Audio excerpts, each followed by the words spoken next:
Namo tassa bhagavato arahato samma sambuddhassa. Namo tassa bhagavato arahato samma sambuddhassa. Namo tassa bhagavato arahato samma sambuddhassa. Aparuta de sangamatassa tawara e sodavanta pamunjantu satang.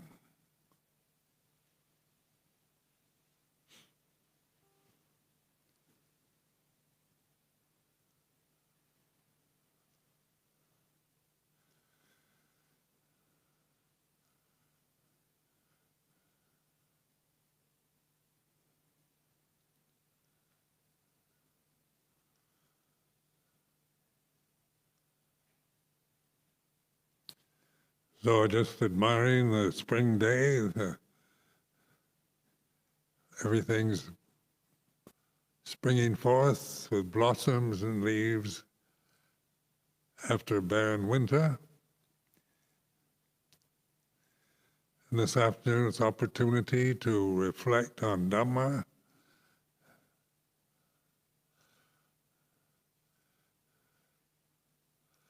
So I'd like to reflect on losing your mind. So this is a phrase in English usually meaning you're going crazy. You lose your mind.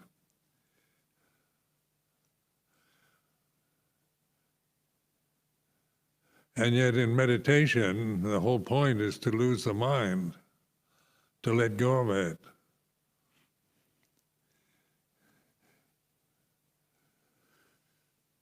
So the word mind is a kind of generic term for a mental phenomena, anything mental. So in defining mind from consciousness, consciousness means, it's not limited to mental states. It's where mental states, whether they're positive or negative, rational, reasonable, or crazy, they arise and cease in consciousness. So in bhavana, or meditation, is to realize pure consciousness, rather than just keep developing habits by clinging and reacting, resisting, indulging in mental states. Mental states are phenomenal. They arise and cease. They're very impermanent.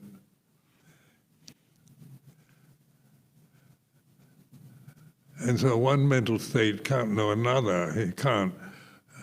Hatred can't know love. Right can't know wrong. Right and wrong are mental states.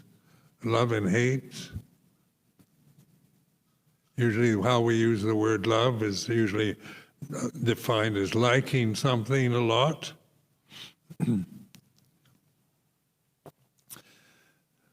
But then love can also be extended into consciousness, which is where wisdom manifests in our lives, in conscious awareness, knowing the way things are.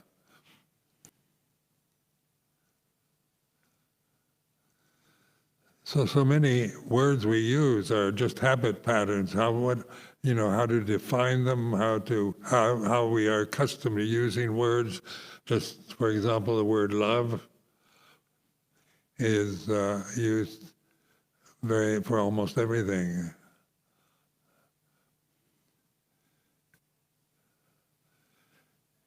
Hate is usually a word that means extreme dislike or disapproval. And losing the mind, is like a gift, to lose the mind, to be able to let go of mental states, both on the positive and negative side.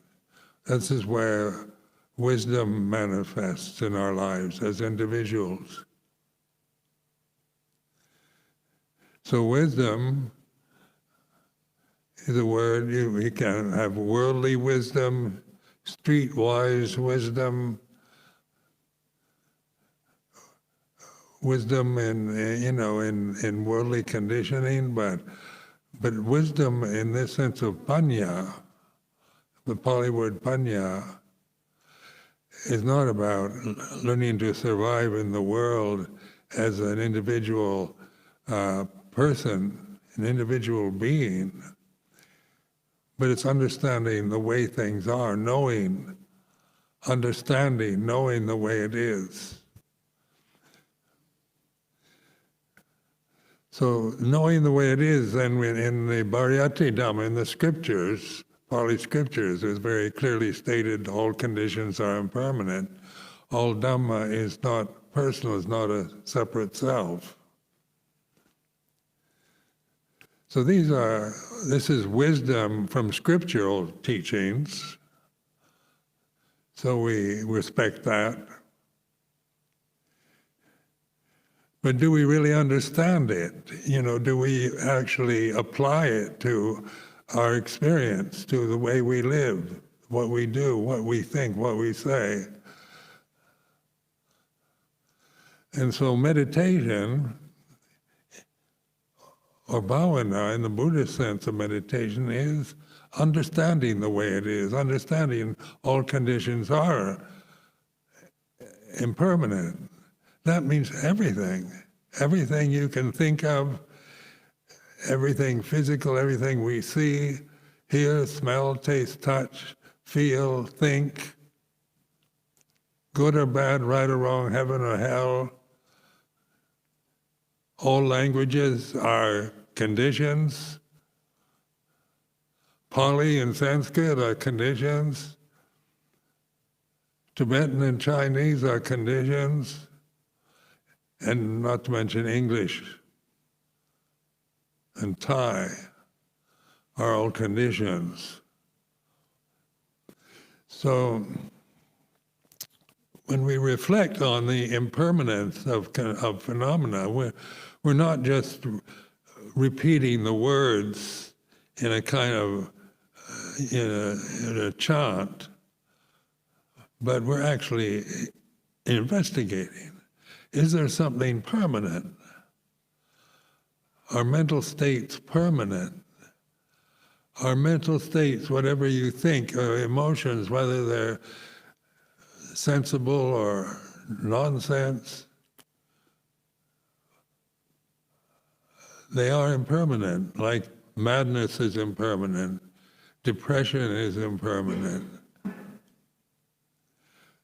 Just sensual love is impermanent.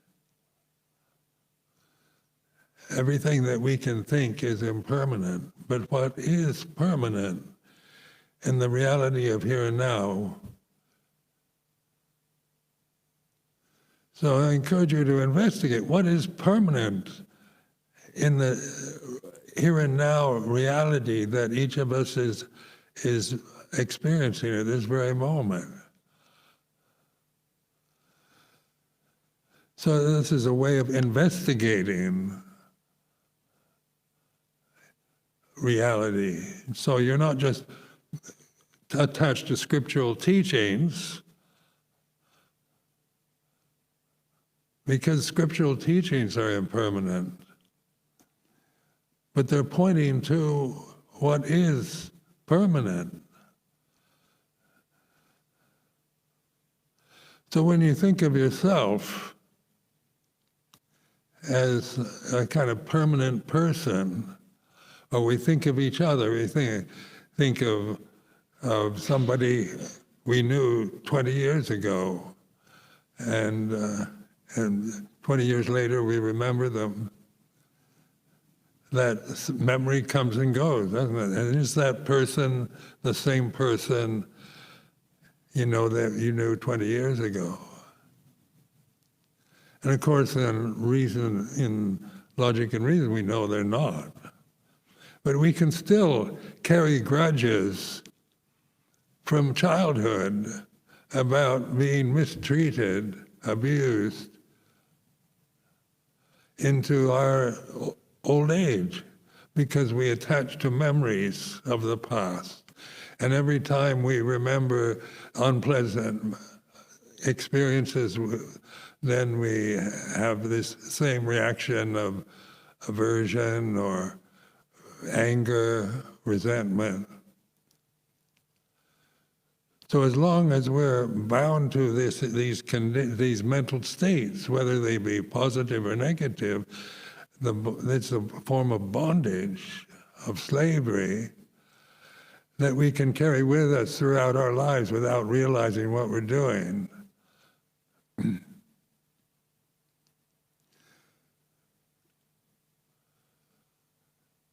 There's so much conditioning, like there's so much emphasis now in modern politics about critical race theory. What is race? About sexual orientations, LGBTQ identities. What are they? So these are new identities. Maybe they're not so new, but they're more conscious that these are new conditions that we carry into the present moment and form opinions or emotional reactions to.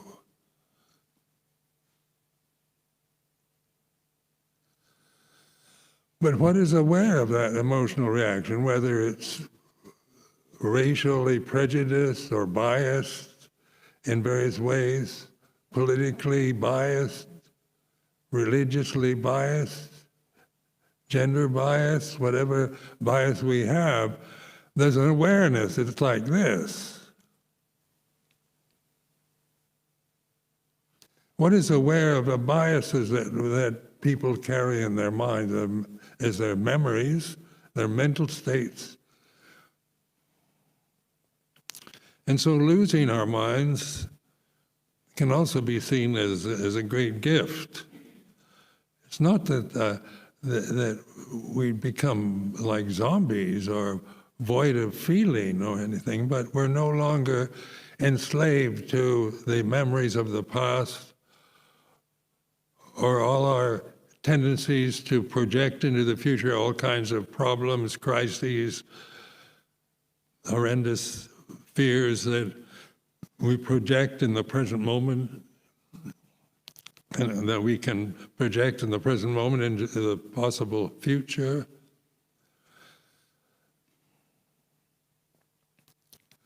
So apparent here and now, timeless, encouraging investigation, santiti kodamma. And as I've reflected many times, again and again, because I want to keep reminding you, because we so easily fall back into the old habits of memory, identifying with our thoughts, our biases, our prejudices, our conditioning. And we reinforce that just by either trying to repress it or just believe in it. So it's not about getting rid of your mind. It's not about a resistance or a suppression or an annihilation of the mental states, but it's freedom from them. So what is aware of mental states? Why are you aware when anger arises? You know you're angry. You know there's anger, but you see it as some kind of personal conditioning. You take it very personally.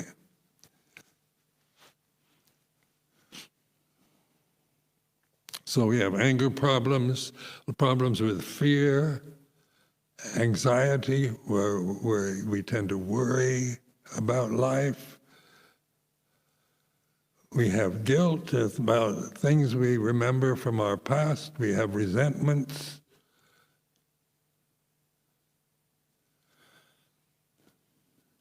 We have ideals about how life should be, so we're very attached to idealizing life, making perfect scenarios of perfect men, women, monasteries, politicians, leaders, kings, queens,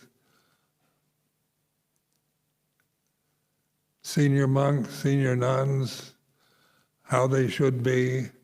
We can all create the perfect senior monk or senior nun in our minds. But what is aware of that? When we just imagine perfection in any form, it's a beautiful form, yes. But it's also very impermanent. And to keep holding to the form of perfection, then we're not really reflecting on the way life actually is. It's not a perfect form. Forms are changeable, they're impermanent. So no matter how beautiful, how good, how righteous, how superb they might seem when we think of them and we cling to those ideals, life is like this. Means that it's this endless, relentless, inexorable changiness that we reflect on. This is where wisdom can manifest. Because we see this for ourselves. We investigate everything that we're feeling, thinking, experiencing through the senses, the conditioning we've received, whatever that might be, the belief that you are the physical body, that you're a man or a woman, the conventions that we're using, whether you believe you're a bhikkhu or a siladhara or an anagarika, then these are conventions, mental states, like any other identity.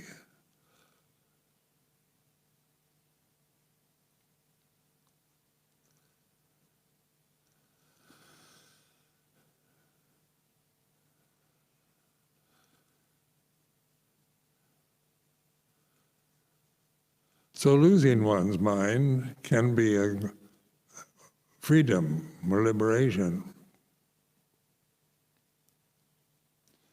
Because the nature of consciousness is peaceful, it's perfect.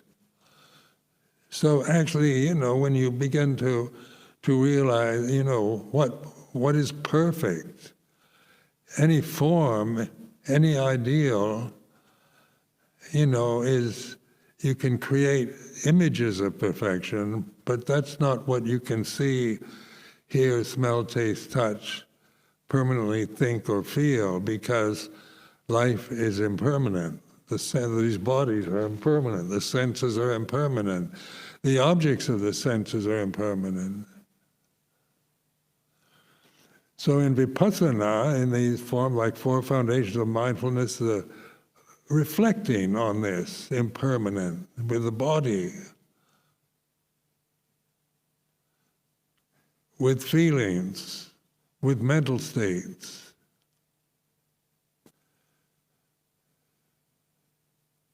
And we use the Dhamma teachings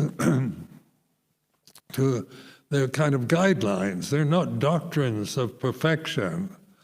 They're not ultimate reality, but they're conventions, skillful means to remind us, to reflect on the way it is.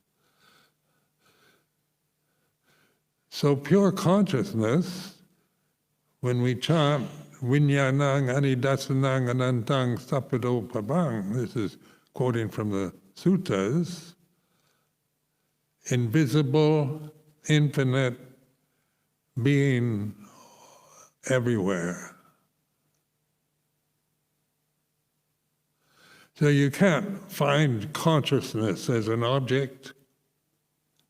It has no form. So trying to find consciousness as an object is a waste of time. You can find mental states very easily. Just be the witness, the observer of what you're feeling. And it's learning to surrender to this witnessing position. It's not a stressful position to take. It's not about making yourself mindful and paying attention to everything that happens as some kind of, this is an ideal we might form about mindfulness. But it's learning to surrender, to relax, to open to the way it is, this open, conscious awareness here and now is like this. And this is where we begin to recognize silence. It's the background, the substratum. Behind all the noise of your mind and all the views and opinions you can be indulging in or resisting is the silence. Then wisdom is here and now. It's not something that you acquire through thinking wise thoughts, or holding to views about meditation or religion of any sort, or holding to any views at all. But through seeing views as views, some are good, some are not very good, but they all are impermanent. So all conditions have that common characteristic of impermanence. So when I first had insight into this, I felt, everything's impermanent. It became almost, it felt like a kind of nihilism, and nothing's worth bothering with. So I formed another opinion.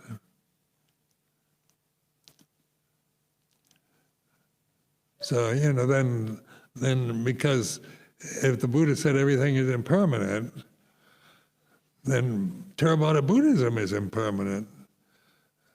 The sutras are impermanent, and they're not self. So everything I think, then what's left if I'm not some kind of permanent condition? What am I?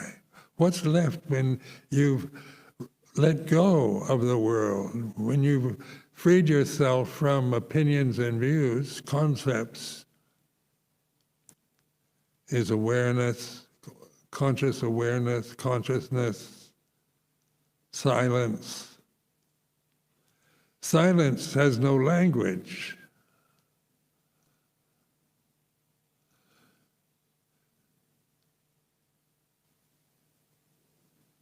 But it's here and now,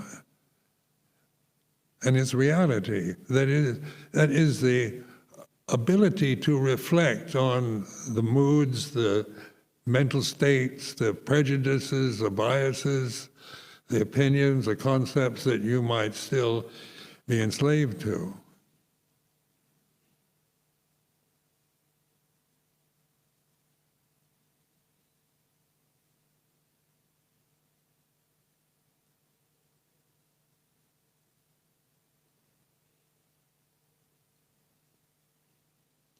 So this is what liberation is like, to know that you don't know anything, that the knowing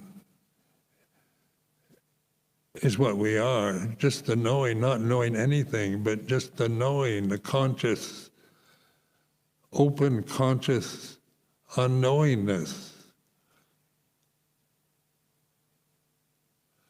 And then you find that's what we really are. But even those words you let go of, they're just more or less suggestions.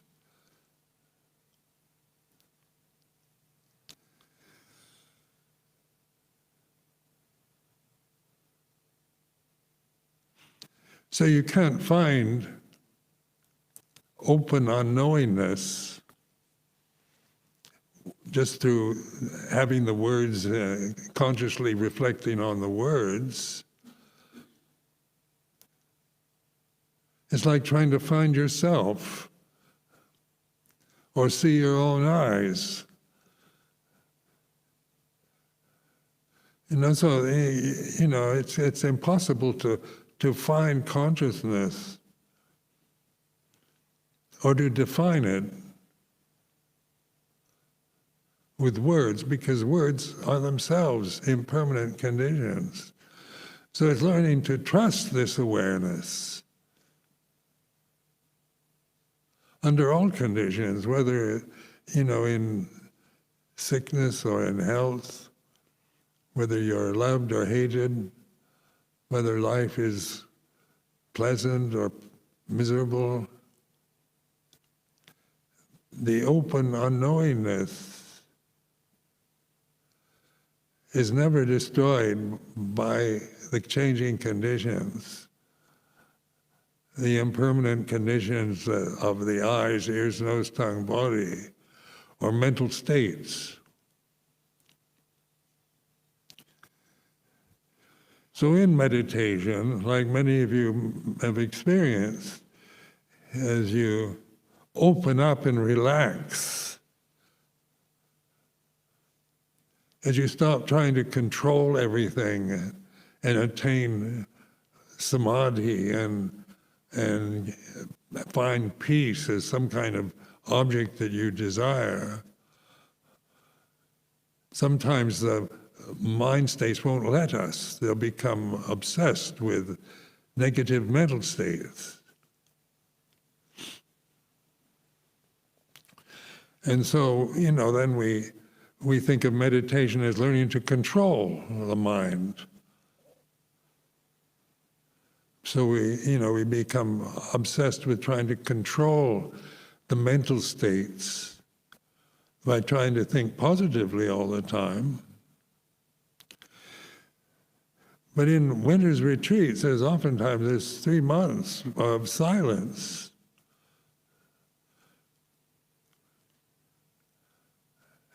And you have so much time to yourself where you can't just watch the breath or just do formal meditation techniques. That you probably think you should be doing. So be aware of that, how you conceive, how you form a concept of what right meditation is, about concentration, about the word samadhi, about using words like getting samadhi or getting rid of defilements. And when the negative mental states arise, rather than trying to suppress them, because that is a form of attachment, resistance to evil, to negativity, is a form of attaching to it. You're empowering these negative states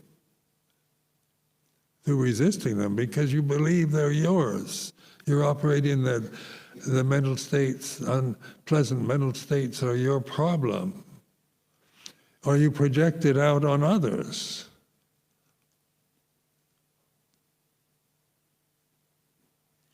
But what is aware of this tendency to project our anger, our jealousy, our fear onto the world around us? What projects these mental states into the future or holding on to memories of the past is this awareness that is here and now, apparent here and now, and timeless, that is non-personal.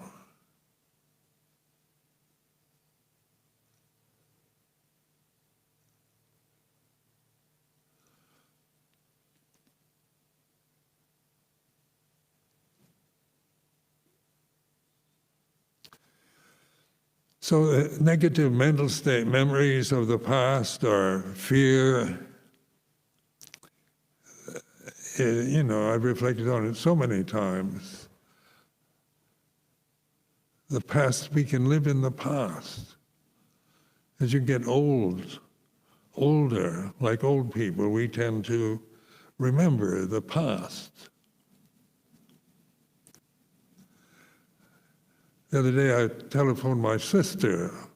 She just turned 90 years old. And I like to think of my sister in the past, kind of nostalgic memories of early childhood. But I know I know what I'm doing. I'm not attached to those memories.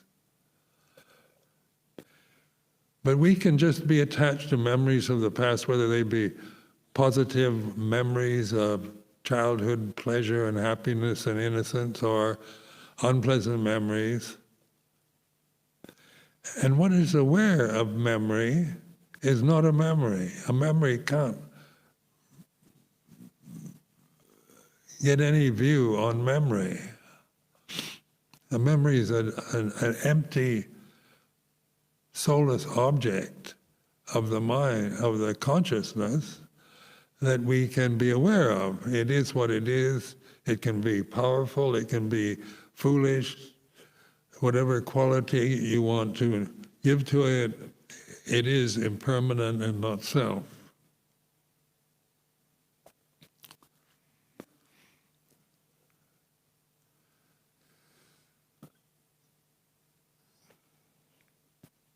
So these teachings of the Buddha take us to Nirodha, or the end of suffering. And so we assume from the thinking mind, from the intellect, that when we read the scriptures, that if we meditate in the right way, we aren't going to suffer anymore. So we may spend years sitting still and developing concentration, and then wondering why, after so many years, we're still suffering. Because we haven't really recognized the causes of suffering. We can still the mental states through concentrating on objects, samatha meditation, on forms, refined forms. And we can have refined forms as conscious experience, which are very pleasant, very nice, but they're also impermanent.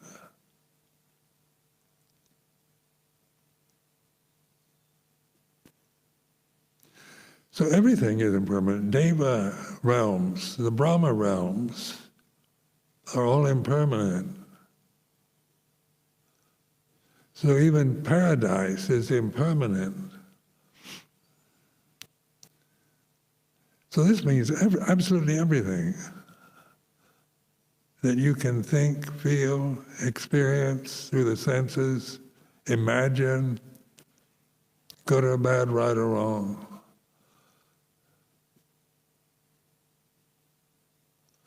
Now that's not just an intellectual belief, like if you just hold to that alone, then you do get this feeling of nothing is worthwhile. It's all empty phenomena rolling on. We're all going to die. What's the point of anything? Because we haven't investigated the causes of suffering. Through that investigation of clinging to desires, understanding desires, recognizing desire or tanha as another condition, even the desire to get rid of desire is another condition. So it's not about getting rid of. Losing your mind is not about getting rid of mental states and not having any mental states, or going crazy, because crazy is another mental state that is impermanent and not self. So when you've let everything go, the second noble truth is about letting go. Letting go is not annihilation, but relaxing, observing, with the conscious awareness the way it is, the changing flow of what we experience through the senses, through these bodies, mental states. They're like this. As soon as we comment about the quality of the mental state, then it becomes more than what it is. Like even an angry feeling. Even saying this is an angry feeling is making it more than what it is. Because anger is, what we don't want if we're living in this monastic form, samana form. We don't want to live a life of anger, and we can feel guilty about it. But even the word anger, or greed, or delusion, are words. And it's not about just clinging to words and labeling everything as good or bad, right or wrong, but noticing the impermanent nature of anger.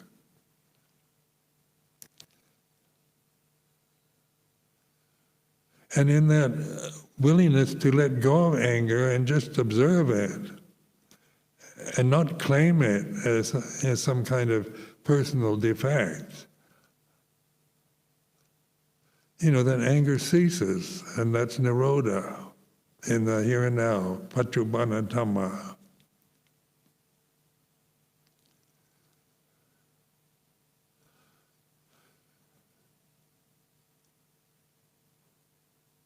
So the third noble truth is nirodha, cessation of suffering, can be realized individually by the wise, through wisdom. So it's these simple reflections on the end of suffering that we begin to trust the silence. In the silence, the non-grasping, there's no suffering.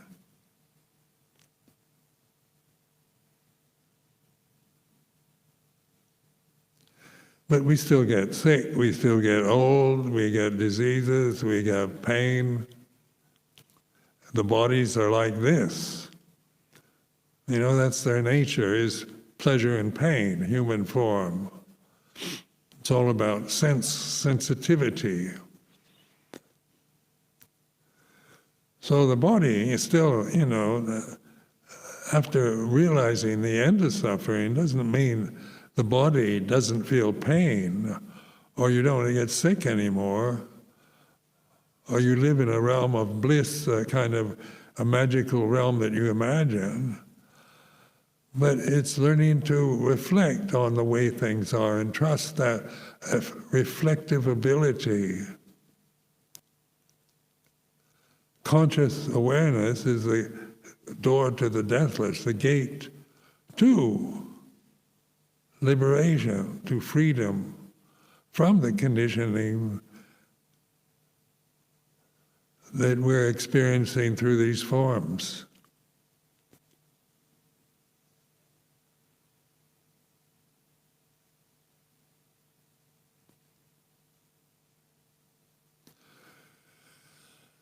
So in your life here at Amaravati, I encourage you to, whatever you're feeling, whatever you're experiencing, you learn from it. You learn from anger and greed and confusion. What do you learn? You learn that they're impermanent and not self. So suddenly you're no longer bound to defining yourself with labels, positions, qualities, because that is suffering. To be attached to a position, to an identity of any sort, is still suffering.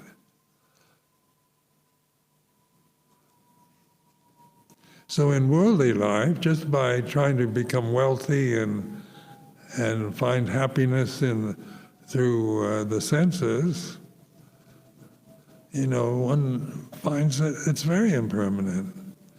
And there's always fear and possibility of loss and things going wrong in the future. Climate change is another perception of the present age that is very scary.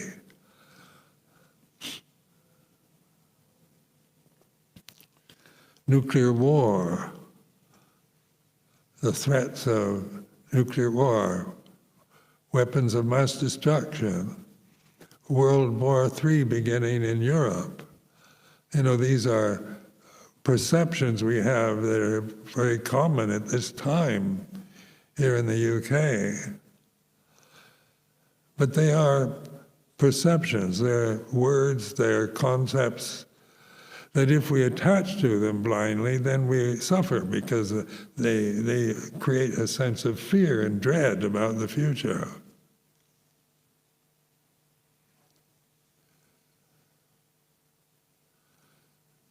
So the future is, in terms of the reality of here and now, the silence. The future is what we don't know. Could be anything. Success, failure, good health, bad health. As a person, as a samana, as a monk or nun, are you going to get enlightened in this lifetime? Are you wasting your life in this form? Or should you be doing something else? Is there a better way to live? Or is this the right tradition for you? And all these kind of questions that we create in the mind can teach you that, what did they say? All of them. And when you want to devote your life to the Sangha, to Buddhism, to Dhamma, and when you're inspired, that also is impermanent. So when we're inspired by monastic life, by Buddhist teachings, and we want to devote our lives to it, perpetuate the teachings, spread Buddhism to others, make it available so others can learn from it. We have all kinds of altruistic aspirations towards the society and the world that we're living in. And then when we become disillusioned with Buddhism or disappointed, all these wonderful aspirations are impermanent. So it's not that there's anything wrong with aspiring, but it's also wisdom to see that when you're inspired, it's like this. When you're full of faith and inspiration, it's like this. When you're full of doubt, aversion, worry, it's like this.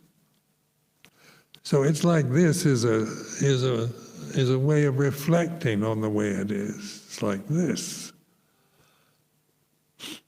So I remember in Wat Pah Pong years ago, and monks would get inspired, saying they wanted to devote themselves to the Dhamma and remain monks for the rest of their lives and die in the robes with their 3 robes and alms bowls by their side as they sit in meditation and pass into Nibbana. These kind of inspiring perceptions, Lumpur said, it's all impermanent. You can't make promises or vows in the present about the future. And then monks wanting to disrobe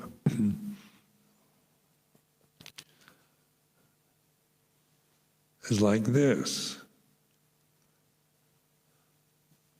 The fear that arises in this life when past memories, when negative mental states, resentments from the past arise in consciousness, we think there's something wrong with us, rather than seeing it as a blessing. It's like liberating, as I've said, it's like a mental enema. It's a cleansing process to not hold your life, develop a lifestyle where you're just holding back resentments and fears through indulging in addictive ways of living your life. It's not becoming an addict. But in freedom, liberation from addictions, through habits, through conditioning,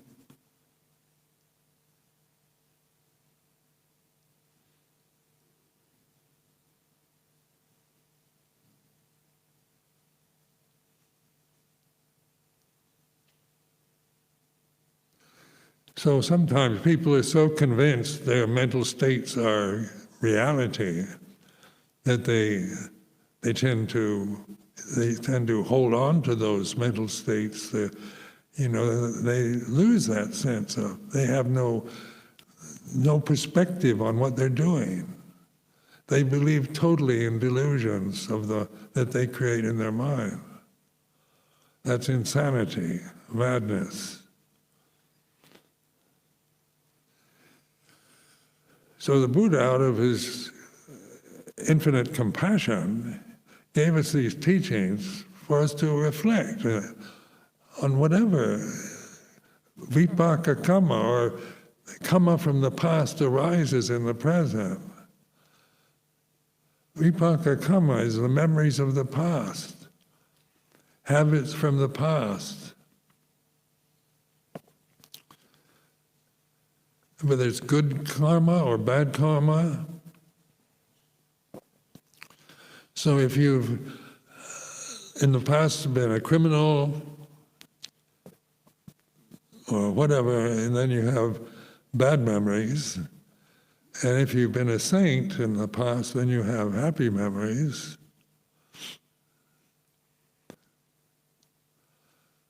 As vipaka karma. But in terms of whether it's madness or saintliness, saintliness is impermanent, and so is madness.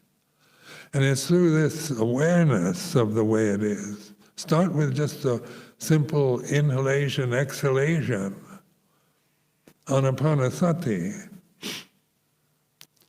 That's the pattern of all conditioned phenomena. You have to inhalation is like being inspired. Exhalation is losing that inspiration. So do you favor one over the other, or when you begin to notice, we usually just breathe out of habit, not noticing, till we start meditating, then the teacher suggests mindfulness of the breath.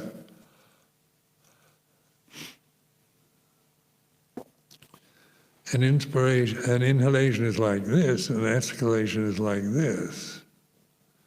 Suddenly you're recognizing, what is it that's aware of an inhalation in the present? It's not a mental state, it's awareness. And inhalation is like this, and exhalation is like this. So it's not exciting or interesting, can be quite boring, but it's also a pattern of all conditioned phenomena. What arises ceases, what is born grows up, gets old and dies, is like this. You can't just inhale or be inspired throughout your life. So one depends on the other. Just try to imagine having a permanent inhalation. It's absurd, isn't it? It's laughable, comical to imagine somebody wanting a permanent inhalation. Or a permanent exhalation. But inhaling is like this, exhaling is like that. Is a way of training yourself just to pay attention to the most simple, banal experience that we're having at this present moment.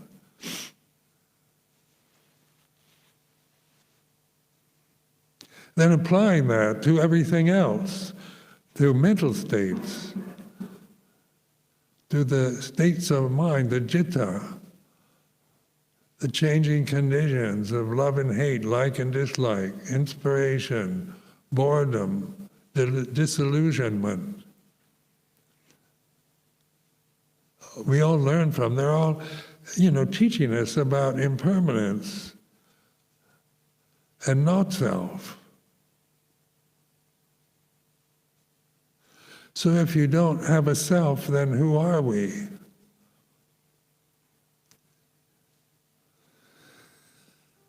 And we don't have to define. You can't define yourself. When you see the impermanence of conditioned phenomena, there is no self, permanent, separate self. There's Dhamma. There's conscious awareness, which we all share. It's not like personal, is it? Conscious awareness is not something, you acquire. Not some kind of mental or meditation technique. It's natural. It's here and now. Silent. It's peaceful.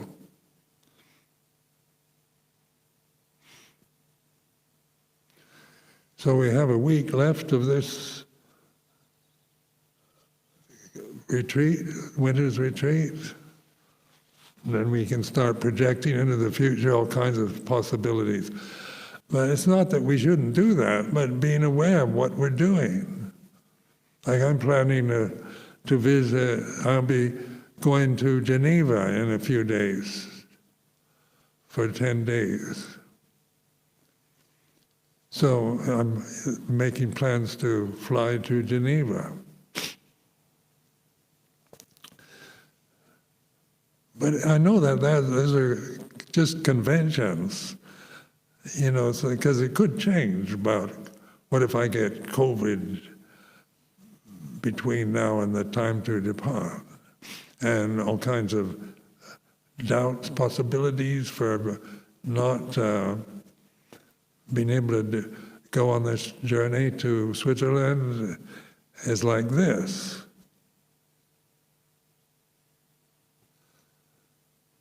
But what I trust, my faith is in the here and now awareness, silence, the absolute silence of pure presence is not a personal quality I've developed through being a monk. It's available here and now to every single one of us. So I offer this as a reflection for today.